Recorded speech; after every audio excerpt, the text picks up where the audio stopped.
Singapore has new safety guidelines for water sports and aquatic venues to make swimming pools, inland and open waters safer for users. The new codes of practice come amid surging interest in water sports and concerns over the risk of drowning accidents. Trained lifeguards and trained people. Baroti Pandey lost her daughter in a drowning accident in Bali about 5 years ago. If there had been a lifeguard,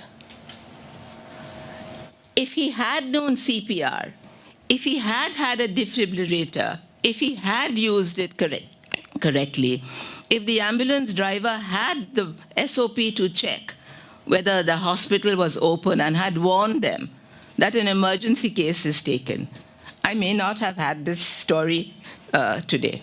Ms. Baroti is here at the Sport Singapore Auditorium to lend her voice and support to new safety guidelines that she hopes will spare other families a similar fate. The new codes of practice from Sport SG and the Singapore Standards Council apply to swimming pools as well as open water, in a country that saw an average of 17 drowning accidents a year between 2020 and 2022. 2,000 swimming pools in Singapore, and there is no code of practice or best practices that they can refer to.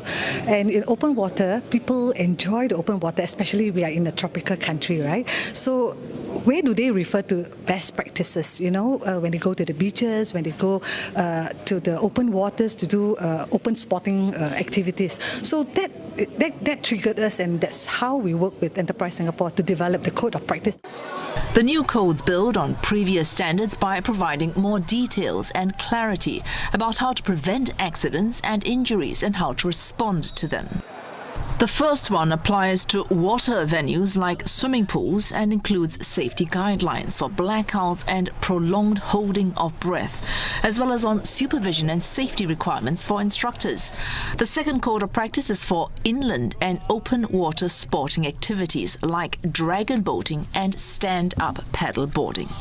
Over the years, there's been a sustained interest in aquatic sports, but we have also seen some fatalities in open waters and in our aquatic facilities. These accidents are unfortunate, and they serve as stark reminders of the risks involved in aquatic sports, and perhaps more importantly, the issue of water safety.